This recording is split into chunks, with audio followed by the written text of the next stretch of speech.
우리 하나님의 말씀 시편 42편 1절 2절 말씀 보도록 하겠습니다. 시편 42편 1절 2절 같이 한번 읽어보겠습니다.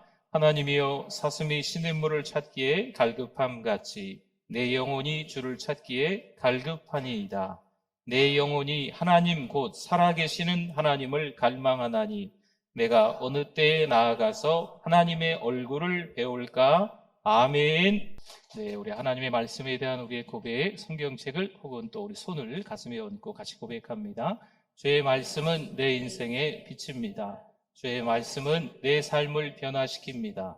주께서 말씀하신 대로 나는 하나님의 사랑받는 자녀입니다. 나는 축복의 통로입니다. 오늘도 주의 말씀에 내 마음의 문을 엽니다. 말씀하여 주옵소서. 듣고 깨닫고 말씀대로 살겠습니다. 아멘. 우리 잘 오셨습니다. 우리 옆에 분들, 앞뒤 분들 보시고 같이 우리 인사하겠습니다. 잘 오셨습니다. 은혜 많이 받으세요. 네, 한 주간 동안 어떻게 지내셨나요? 네, 감사합니다. 인생을 살아감에 있어서 참 그렇게 좋은 일들만 일어나면 좋겠지만 때로는 억울하고 속상한 일도 찾아오는 것 같습니다. 인생에 이게 우여곡절이 좀 있는 것 같아요. 특별히 몸이 아플 때 참 많이 힘드신 경우가 있습니다. 그런데 그 몸이 아픈 것을 좀 예방하는 것도 좀 있다고 하잖아요. 요즘 독감이 유행이라고 합니다. 예방접종이 우선 중요하다고 이야기하는 것 같고요. 손을 자주 씻거나 마스크를 쓰는 것도 한 방법이라 이야기합니다. 그리고 운동을 규칙적으로, 걷기라도 규칙적으로 좀 하는 게 좋다라는 이야기가 있네요. 또한 머리에 혈액 공급이 원활해야 하는데 막히거나 터져 생기는 질병도 있다고 합니다. 뇌경색, 뇌출혈, 뇌졸중, 중풍 이런 병세가 나타난다네요. 저는 이제 의사 선생님이 아니라 잘 몰라서 이렇게 좀 찾아보고 또 여러분에게 이야기하는 정도죠. 지나친 음주를 조심해야 한답니다. 음주하시는 분들 조심하십시오. 네. 갑작스럽게 추운 곳에 가는 것도 좀 위험하고, 심한 스트레스를 받는 것도 위험하고, 심한 운동, 과로, 탈수 모두 위험하다고 말들을 합니다. 보기에는 멀쩡한데 종합병원인 분들이 간혹 있다는 거지요. 그러면 방향을 좀 틀어서 이렇게 한번 생각해 볼까요? 누가 봐도 정말 잘 지어진 건물이 있습니다. 마음에 드는 건물이죠. 부러운 건물입니다. 그런데 비만 오면 셉니다. 그리고 내부에 들어가 보니까 글쎄요, 좀 금이 간 데가 있는 것 같습니다. 허우대만 멀쩡하고 이것저것 곪고 썩어가고 있습니다. 분명 몸은 아파오는데 모르면 어떻게 될까요? 건물이 문제가 생겼는데 모르면 어떻게 되겠습니까? 인생의 위기가 찾아오고 있는데 그 위기를 전혀 감지하지 못한다면 어떻게 될까요? 오늘 3절에서 이런 말씀이 있습니다. 사람들이 종일 내게 하는 말이 내 하나님이 어디 있느냐 하오니 내 눈물이 주야로 내 음식이 되었도다. 아멘. 책을 읽다가 눈물이 흐르는 때가 있습니다. 글귀가 내 감정을 흔들어 버립니다. 영화나 드라마를 보다가 나도 모르게 공감되어서 가슴이 찡긋하는 거지요. 가슴이 이렇게 아프다 할까요? 그런 때가 있습니다. 어떤 때는 아무 말도 필요 없이 그저 나의 불행이 눈앞에 쫙 펼쳐진 것처럼 느껴질 때도 있습니다. 사람들이 종일 떠들어대는 거죠. 너 교회 다닌다면서, 너 하나님 믿는다면서, 네 자식이 왜 그러냐? 네 가정이 왜 그러냐? 너 삶이 왜 그러냐? 너 힘들다며? 네가 왜 힘들어? 교회 다닌다는데? 이런 말을 해대는 거죠. 그러니 내 눈물이 주야로 내 음식이 될 지경입니다. 5절 말씀합니다. 내 영혼아 내가 어찌하여 낙심하며 어찌하여 내 속에서 불안해하는가? 너는 하나님께 소망을 두라. 그가 나타나 도우심으로 말미암아 내가 여전히 찬송하리로다. 아멘. 뭔가 이상신호가 잡힙니다. 근데 감당하기가 좀 어렵습니다. 마음이 내려앉습니다. 불안하고 초조해서 아무 일도 손에 잡히지가 않습니다. 그런데 이런 침체는 신자에게도 찾아옵니다. 여러분, 신앙이 약해서가 아니라 신앙이 좋은 사람도 영적 거장도 마찬가지입니다. 우리 이번에 7월에 추천 도서가 예수가 주는 평안이라는 책이었습니다. 설교의 황태자 찰스 스펄전 목사님의 책이기도 합니다. 그런데 이 찰스 스펄전 목사님도 목회를 하면서 그만두고 싶다라고 생각하는 게 종종 목회가 어려우니까 또 여간 여러분은 잘 모르시죠? 네. 아무튼 힘든 게 있습니다. 그러니 이 찰스 스펄전 목사님도 종종 그만두고 싶을 때가 있었다 합니다. 부족한 목회를 하는 저야 오죽하겠습니까? 그런 마음을 좀 알 것 같습니다. 그런데 여러분, 이건 깊은 침체에 빠진 겁니다. 절망감이죠. 패배감입니다.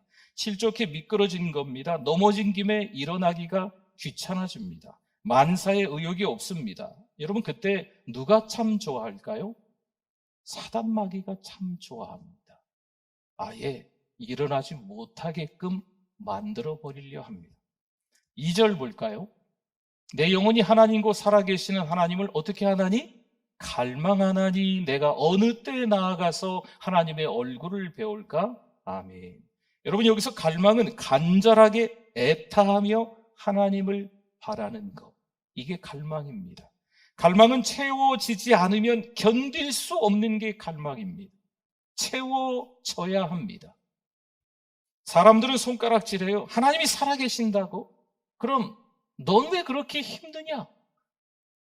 넌 왜 팔자가 그러냐? 교회만 다닌다면 꽃길처럼 인생을 살아야지 왜 그 모양으로 살아? 그런데 듣다 보면 틀린 말 하는 것 같지 않아서 괜히 더 힘듭니다. 우리가 하나님을 오해하고 있습니다. 하나님만 믿으면 항상 비단길 꽃길이라고 생각합니다. 교회만 다니면 힘들었던 일상이 바뀔 거라고 생각합니다. 전혀 이 땅에서 살만한 인생을 살지 못하다가 누군가의 전도를 받고 교회에 찾아왔는데 교회를 찾아 나오고 난 이후에도 여전히 나의 상황과 환경이 바뀌지 않는 거죠. 분명 바뀔 거라고 했는데 안 바뀌는 거예요. 성도 여러분, 하나님에 대해 갈망해 보셨습니까? 갈급해 보셨나요? 하나님에 대해서 굶주려 보셨습니까? 이제 막 예배가 끝나 밖으로 나가는데 또 예배하고 싶은 겁니다. 그래서 돌아서서 다시 들어와서 2부 예배를 드리는 거죠. 돌아서서 다시 들어와서 3부 예배를 드리는 겁니다. 돌아서서 다시 들어와서 4부 예배를 드리고 5부 예배를 드리는 거죠. 제가 부목사 시절에 좀 큰 교회에 있었던 적이 있었거든요. 근데 어떤 성도님들은 1부 예배, 7시 50분 예배를 드리고 나서 집에 안 가요. 가는 듯 하더니 다시 들어와서 2부 예배를 또 드리고 3부 예배를 또 드리고 4부 예배를 또 드리고 계속 예배를 드리는 거예요. 방금 은혜를 받았는데 돌아서서 또 은혜 받고 싶은 간절함이 생겨서 그 자리를 떠나지 못하는 거예요. 지금 드리는 예배가 우리 인생의 마지막 예배라고 생각하는 겁니다. 지금 듣는 하나님의 말씀이 우리 인생에서 마지막 하나님의 말씀이라고 생각해 보세요. 지금 드리는 예배가 좀 다르지 않겠습니까? 지금 듣는 하나님의 말씀이 좀 달리 들리지 않겠나요? 그런데 교회에서 무서운 사람이 있습니다. 누가 무서울까요? 신앙생활을 적당히 하고 됐다.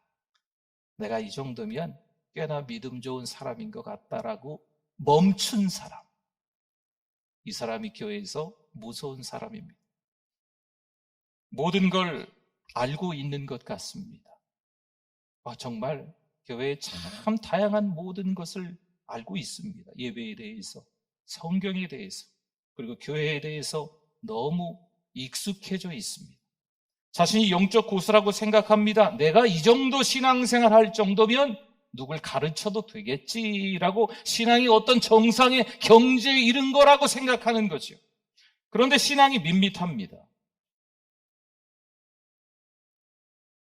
열정이 사라진 지 오래입니다. 분명 언제나 주일에 또 수요일 밤에 또 금요 성령 집회에 교회에 찾아 나옵니다. 교회 봉사도 일부러 시간 내서 합니다. 남들이 안 하는 좀 어려운 일들까지도 마다하지 않고 하는 것 같습니다. 헌금까지 하는 거지요? 글쎄요, 별로 그렇게 신앙의 문제점이 보이지는 않습니다. 그런데 한마디로 신앙의 의무인 거죠. 물론 행동은 있습니다. 하지만 이 마음은 식었습니다. 뭔가 정신없이 교회 와서 분주하게 여기저기 섬기는 것처럼, 남들보다 더 신앙생활을 잘하는 것처럼 보일 수 있지만 그 마음은 이미 식어져 있습니다. 지금 신앙의 위기가 찾아왔는데 그 위기를 전혀 느끼지 못하는 거지요. 그래도 누구에 비하면, 누구누구 성도 누구누구 집사에 비하면 나는 그래도 양호한 신앙인이야 라고 말을 합니다. 신앙이 보이는 것에 너무 치우쳐져 있습니다. 빌립보서 4장 11절 말씀에 내가 궁핍함으로 말하는 것이 아니라 어떠한 형편이든지 나는 뭐 하기를? 자족하기를, 만족하기를 배웠노니. 아멘. 바울은 지금 만족하고 있습니다. 도대체 바울이 뭘 만족해요? 뭘 스스로 만족하고 자족하고 있습니까? 지금 감옥 안에 있지만 생활에 만족하고 있습니다. 부족함을 느끼지 못하고 있어요. 여러분, 감옥 안에 있는데 부족함이 없습니까? 감옥 안에 가면 이것저것 다 있나요? 여러분, 상황과 환경의 감옥은요, 최악입니다. 그런데 바울은 그 삶에 만족하고 있다라고 합니다. 빌립보서 4장 14절 말씀을 볼까요? 그러나 너희가 내 괴로움에 함께 참여하였으니 잘하였도다. 분명히 자족한다고 했는데 한두 절 뒤로 가보니까 뭔가 괴로움이 있다라고 하며 사도 바울이 이야기하고 있어요. 바울은 생활에는 만족하고 신앙에는 여전히 갈급해하고 있다는 겁니다. 내 신앙에 대해서 괴로워하고 있는 거죠. 영적 고수인 바울이 자신의 신앙에 만족하지 못하고 있다라는 표현을 하고 있는 겁니다. 이사야 40장 31절 말씀, 우리 같이 한번 읽어볼까요? 오직 여호와를 앙망하는 자는 새 힘을 얻으리니 독수리가 날개치며 올라감 같을 것이요 다른 박질하여도 곤비하지 아니하겠고 걸어가도 피곤하지 아니하리로다. 아멘, 아멘. 성도 여러분, 적당히 교회 다니는 걸로 여러분 새 힘이 생기지 않습니다. 갈급한 신앙에는요, 적당히가 없습니다. 바울도 마찬가지입니다. 빌립보서 3장 14절로 한번 가볼까요? 푯대를 향하여 그리스도 예수 안에서 하나님이 위에서 부르신 부름의 상을 위하여 기어가노라 라고 했습니까? 엉금엉금 기어가노라, 겨우겨우 질질 다리를 끌고 가노라, 겨우겨우 걸어가노라 이렇게 말하는 게 아니죠. 뭐하노라? 달려가노라 말씀합니다. 바울은 건성건성 달리지 않습니다. 대충 하지 않습니다. 꽤 오래전에 간증을 지금도 신앙이 있는 것처럼 말하지 않습니다. 저 3, 40년 전에 10년 전에 내가 은혜 받았던 거 지금도 죄송합니다 이렇게 얘기해서 울거먹지 않습니다. 지금 하나님에 대해 갈급해하고 있는가? 이게 중요한 거예요. 지금도 하나님께 예배 드리면서 은혜 받고 있는가?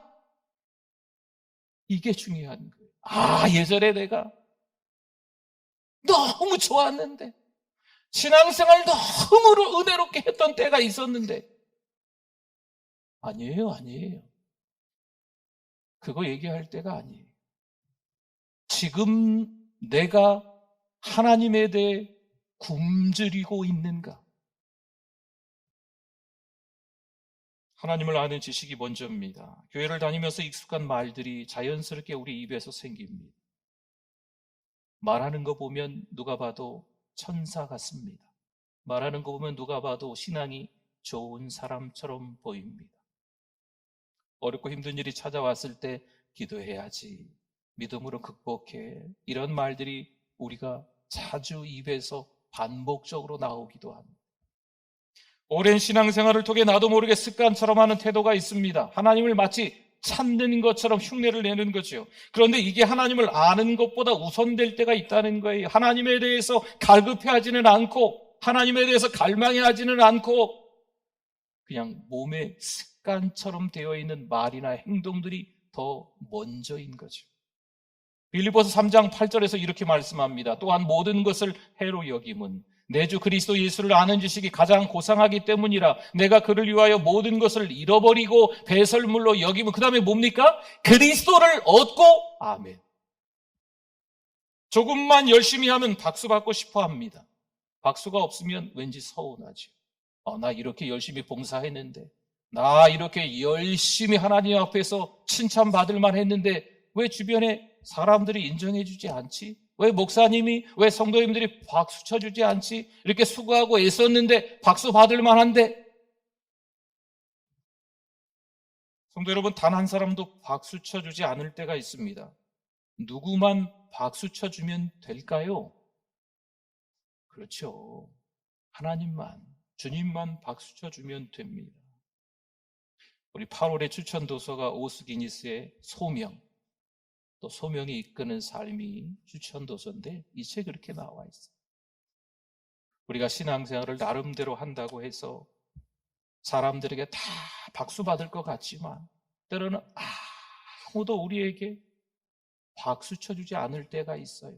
청중이 모른 척 할 때가 있어요. 그러나 누가 아신다? 하나님이 아신다. 주님께서 박수 쳐주시는 거죠. 잘했다. 여러분, 이것으로 만족할 수 있기를 바랍니다. 이상하죠? 신앙생활을 정말 열심히 하는 것 같은데 몇 년 못 갑니다.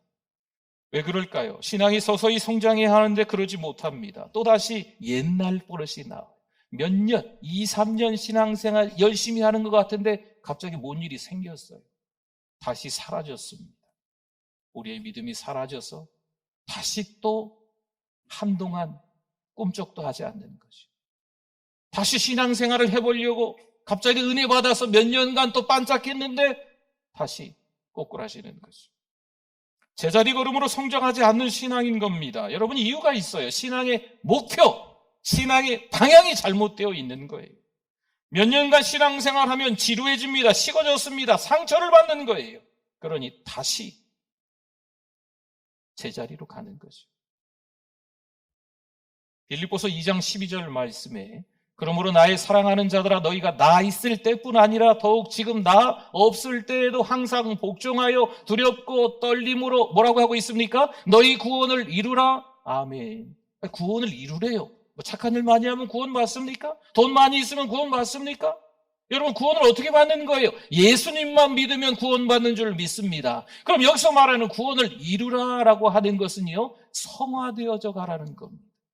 예수 믿는 하나님의 아들, 딸이 되었으니 예수 믿는 하나님의 사람답게 점점 더 믿음의 사람답게 자라가라, 나아가라, 성장해 가라, 성화되어져 가라, 이런 의미가 되겠습니다. 성도 여러분, 하나님을 아는 것에 부족함을 느껴야 합니다. 주님이 너무 좋으면 주님이 더 알고 싶은 거예요. 주님의 모든 것을 알고 싶은 겁니다. 찬양해 보세요. 또 하고 싶어요. 후렴을 반복해도 은혜스러운 거예요. 1절, 2절, 3절이 아니고 5절까지 있는 찬송해도 좋은 거죠. 여러분, 기도해 보세요. 또 기도하고 싶은 거예요. 말씀을 들어보세요. 하나님의 말씀이 달고 오묘하게 들립니다. 물론 그 말씀이 위로가 되기도 하고 그 말씀이 때로는 단호하게 하나님이 우리를 꾸짖는 것처럼 들릴 때도 있습니다. 신묘막측하신 하나님의 은혜를 떠올리게 되는 거죠. 여러분, 갈급한 신앙에는 그래서 다릅니다. 왜 우리는 하나님께 관심이 없고 하나님 주변에만 관심이 그렇게 많을까요? 하나님을 아는 것에 나태합니다. 하나님을 알기 위해서 우리가 몸부림치는 게 너무 많이 사라졌어요. 그저 예전에 했던 것처럼 지금 근근히 이어오는 것들로 인해서 게을러져 있습니다. 하나님에 대해 말할 때 몸이 건조합니다. 별뜻 없이 하나님을 말합니다. 하나님은 어떤 분이십니까? 하나님은 사랑이 많으신 분이죠. 누구나 다 이야기할 수 있습니다. 하나님은 어떤 분이십니까? 내가 오늘 경험한 하나님, 내가 오늘 만난 하나님이 어떤 분이신지 내 입으로 이야기하지 못하는 거죠. 그런 간증이 되지 않는 거예요. 내가 30년 전에, 40년 전에, 10년 전에, 5년 전에 만났던 하나님이 이런 하나님이셨어요. 그 하나님 때문에 제가 은혜를 받아서 신앙을 시작했어요. 이렇게는 이야기하는데 지금 찬송하며 기도하며 하나님의 말씀 들을 때 어떤 은혜가 있습니까? 찬송을 하면 찬송할수록 흘러넘치는 은혜가, 기도하면 기도할수록 하나님 앞에 감사하는 기도가, 하나님의 말씀을 들으면 들을수록 나에게 하시는 말씀이구나, 레마의 말씀으로 들리고 계십니까? 성도 여러분, 교회를 얼마나 오래 다니셨나요? 얼마나 교회를 오래 다니셨나요? 글쎄요, 이렇게 말씀드리면 좀 당황하시는 분들도 있겠지만 그거 별로 중요하지 않습니다. 교회에서 어떤 훈련을 많이 받으셨습니까? 여러분, 이것도 그렇게 중요하지 않습니다. 얼마나 교회 이것저것을 잘 아십니까?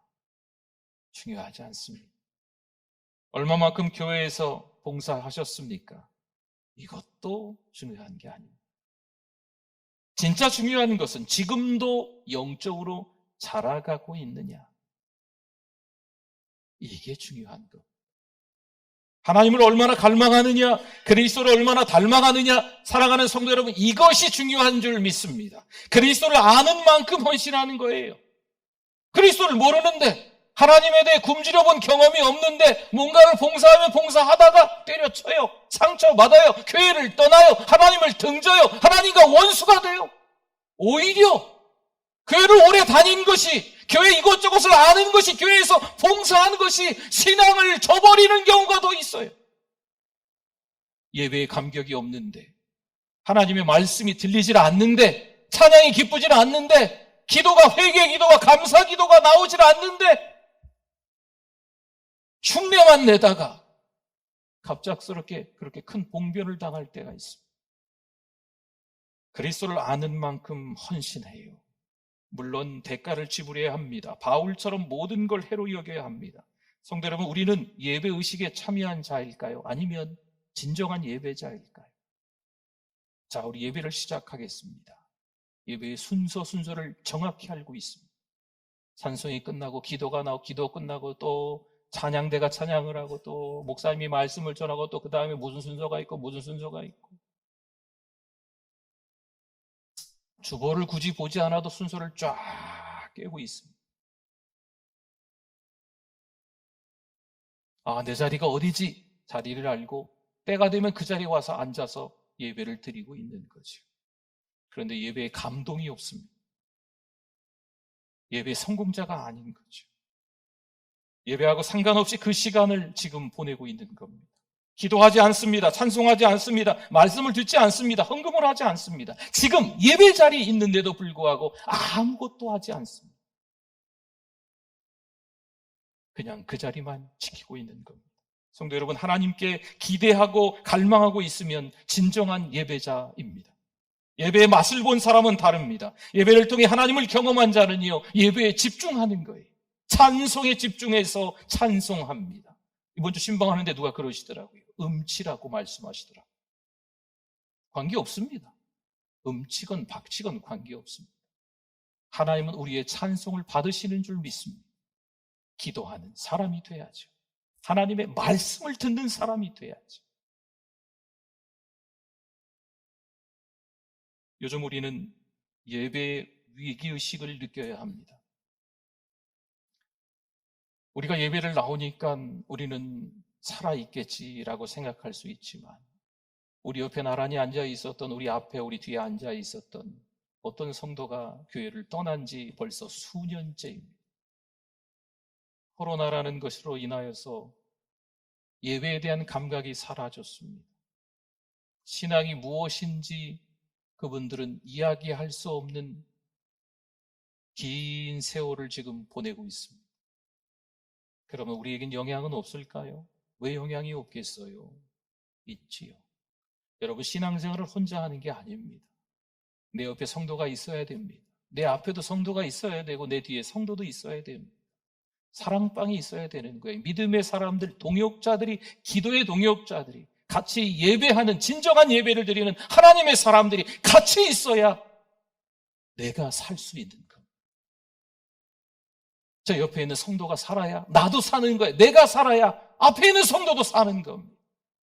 그런데 어느새 이 예배라는 것이, 죄송합니다, 하찮게 여겨졌습니다. 드려도 되고 안 드려도 되고 기도해도 되고 안 해도 되고 찬송해도 되고 안 해도 되고 말씀 들어도 되고 그냥 안 들어도 되고 헌금 해도 되고 안 해도 되고 뭐 다 안 해도 벼락 맞지 않더구만. 그냥 잘 먹고 잘 살아. 별일 없다고 생각하시는 거죠. 여러분, 이게 우리는 예배드리고 있으니까 살았고 예배드리지 못하는 분들은 다 죽었구나, 이게 아닙니다. 위기의식을 느껴야 됩니다. 제가 의사가 아니라 잘 모르지만 모든 병들의 전조 증상이 아마 있는가 봐요. 편찮으시기 전에 아마 뭔가 미리 나타나는 증상들이 있는 것 같아요. 여러분, 우리의 예배가 지금 위기라는 전조 증상이 있는 겁니다. 그걸 의식해야 돼요. 예배가 지루해 주셨습니까? 정신 차려야 합니다. 찬송과 기도가 불편합니까? 신앙이 너무나도 마구마구 흔들리고 있는 겁니다. 목사님 말씀이 제대로 은혜가 안 됩니까? 여러분, 이건 중병입니다. 찬송과 기도 그리고 말씀과 헌금에 집중하셔야 합니다. 그래야 단순히 예배의식에 참여하는 자가 아니고 진정한 예배자, 예배 성공자가 될 수 있는 겁니다.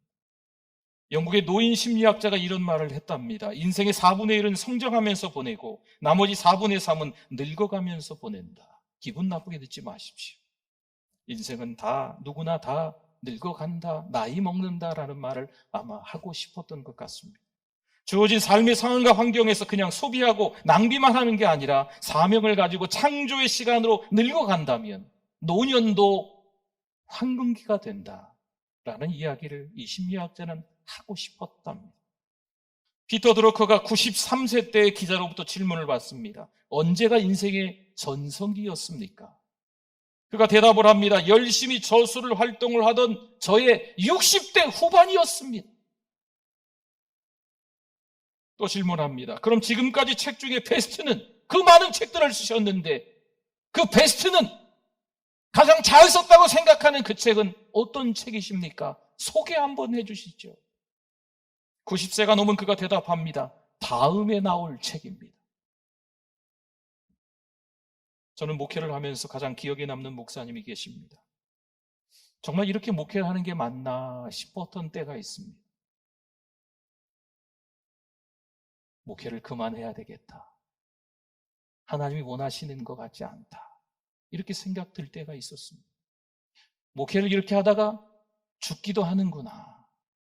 하나님이 지금 나를 부르시는 것 같다 생각하며 괴로워하던 때가 있었습니다. 그런데 이 목사님이 매일 전화를 하시는 거죠. 어떻게 오늘 하루는 잘 지냈어?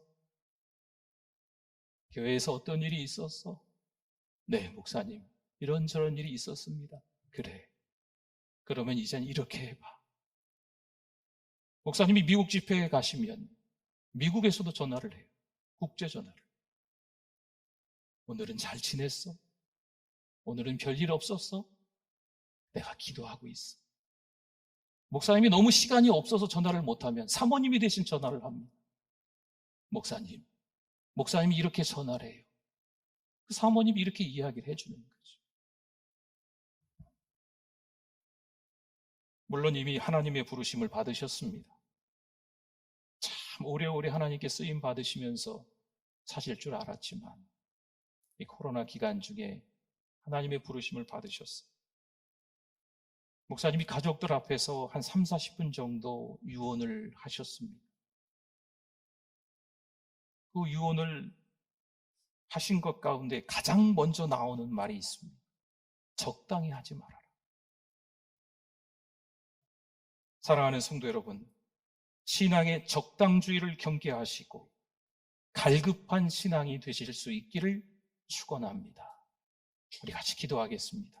오늘 말씀 기억하면서 주여 한번 부르시고 기도하겠습니다. 주여, 하나님 아버지 은혜를 감사합니다. 믿음으로 살아가야 되는데 엉뚱하게 하나님의 말씀대로 살아가지 못했음을 회개합니다. 하나님, 더 가까이 가야 되는데 하나님 아버지, 연약한 우리를 용서하여 주시옵소서. 적당하게 신앙생활, 하나님 용서하여 주시옵소서. 교회에 빠지지 말라고 해서 적당하게 거리를 두고 신앙생활하고 있는 우리를 용서하여 주시옵소서. 하나님 아버지, 믿음의 순수성을 되찾게 하여 주시고 위기의식을 느끼고 예배자 되길 도와주실 줄 믿습니다. 하나님과 동행하는 우리들 되게 하여 주시옵소서. 하나님 아버지, 은혜를 감사합니다. 믿음으로 살아가는 우리들 되게 하여 주시옵소서. 적당하게 살다가 적당하게 신앙생활하다가 하나님이 기뻐하시는 것처럼 착각하지 않게 하시고 주님 부르시는 그날까지 열심히 성실히 최선을 다해 달려갈 수 있는 우리들 되게 하여 주시옵소서. 예수님의 이름으로 기도드립니다. 아멘.